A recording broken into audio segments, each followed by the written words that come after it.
Hey, what's up, my people? How you doing? My name is Dalton, and this is my YouTube channel, Dalton My World. Now, it's late at night, so some of y'all probably asleep. But I was listening to a friend of mine, online uh, friend of mine, Jamie023, and she recently put out, I guess, his predictions for the week of July the 11th.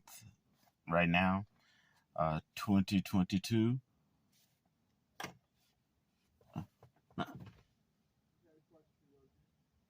Oh no, I'm good.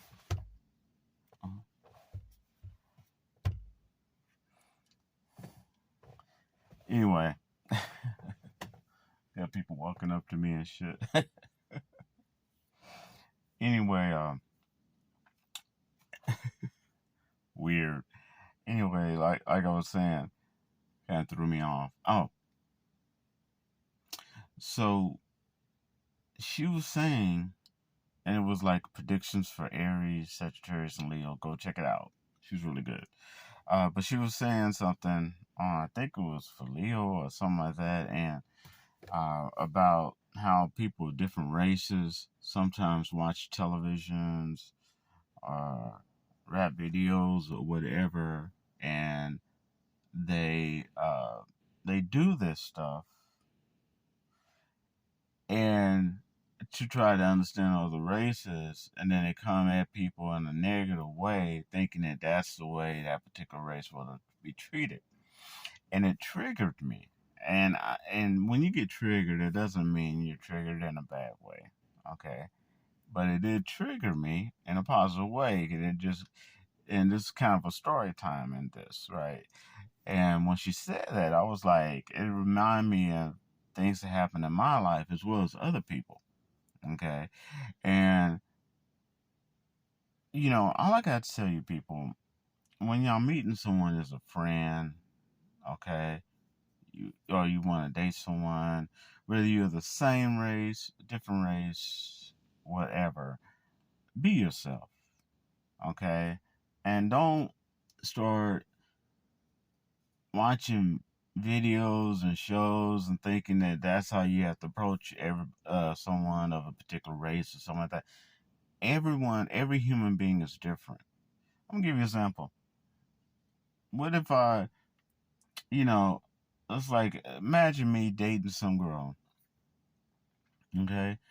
Imagine me dating some girl, and then uh, she's allergic to peanut butter and she hates peanut butter, and I'm trying to force her to eat peanut butter, which is gonna be bad for her health anyway, because I saw it on some videos or TV, and her race supposed to love peanut butter, and my ex girlfriend that I dated loved peanut butter. So obviously she's of that particular race, so she must love peanut butter, even though she's telling me she can't stand peanut butter and she's allergic to peanut butter. But no. I'm trying to force her to eat peanut butter because I saw it on some shows and some rap videos. And this situation has happened to me many times. And I think some of my most successful relationships uh, with with a lot of the women I've had in the past was they came at me as who they were. They didn't try to put on airs. The ones that end up ending and was the ones that put on airs. And I mean, if you got soul, okay, then you got soul. That's cool. But it's a difference but if you automatically have soul, or you went through trials and tribulations and you became a unique person and you got that soul in you, that's fine.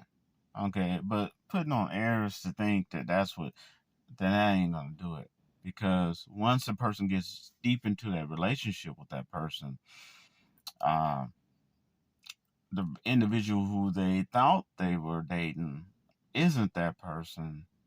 That relationship is gonna end, because all relationships are built on trust, and once that trust is destroyed, okay,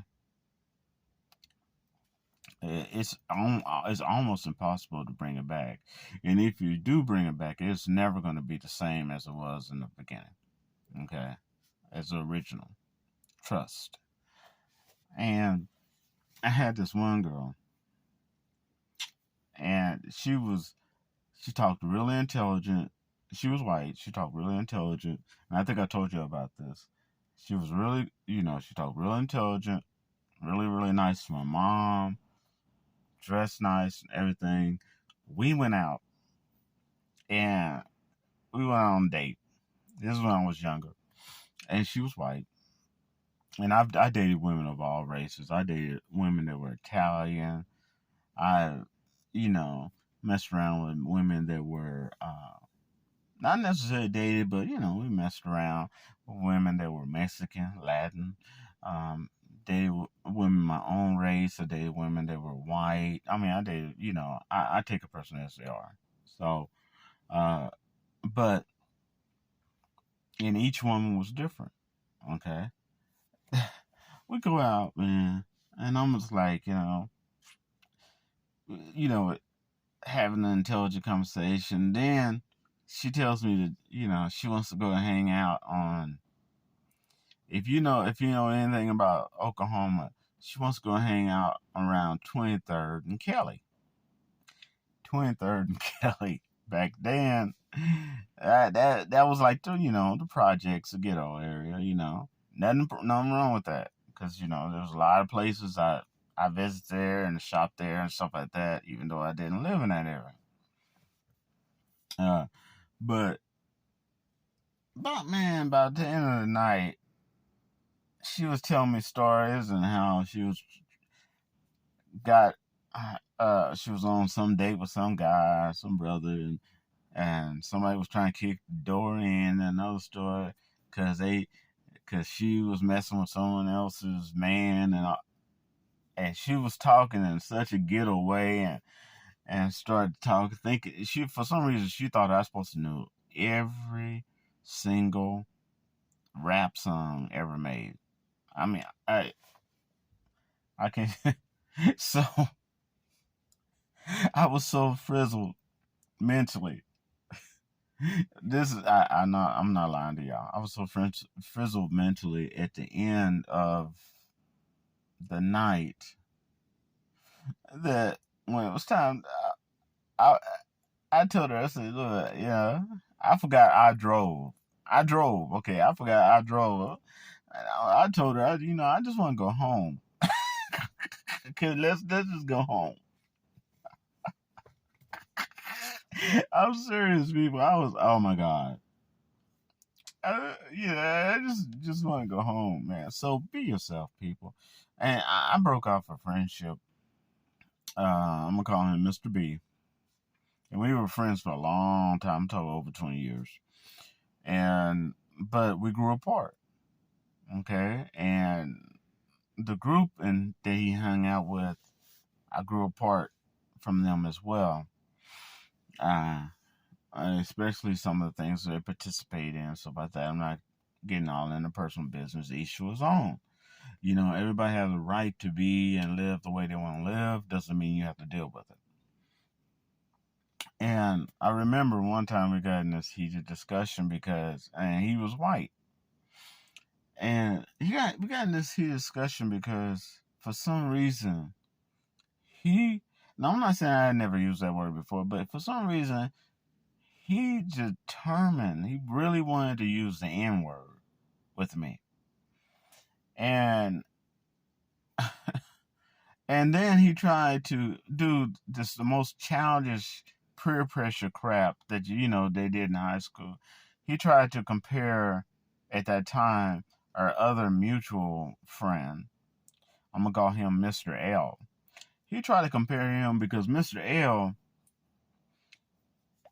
was, I guess, like a brother to him, and who was black as well. Because we had a dance group called Oreo. Two black guys, on why you get it. Anyway, and this is just one of the things.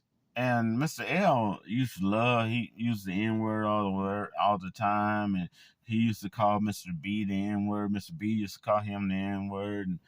And so eventually he was trying to kind of act like, call me uppity because I didn't like him or anyone calling me the N-word.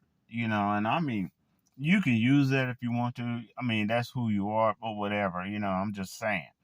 And I just got fed up with him. I just, look, man, look. What one brother eats, okay, does not make me full. Okay? That's him. That's not me. But for some reason he just in his head. Oh yeah.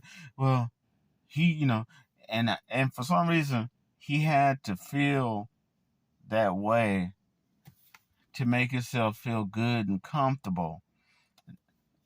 Calling somebody the N-word and them calling him the N-word to make himself feel deserving and comfortable, and that's close, and that's I'm just like, nah, man, no, that's a self-esteem issue, dude. I mean, I'm not putting up, like I said, I'm no angel, okay, and I'm not saying I never use that word or anything like that, but if you got to have somebody around you using that word for you to feel comfortable with them and them feel comfortable with you, there's a problem, okay? And there was even a interview that was done to this young man, and he was white, and he met his boss for the first time. He worked at his company a long time, for a while, and he met his boss for the first time. His boss was a, intelligent, down to earth black man.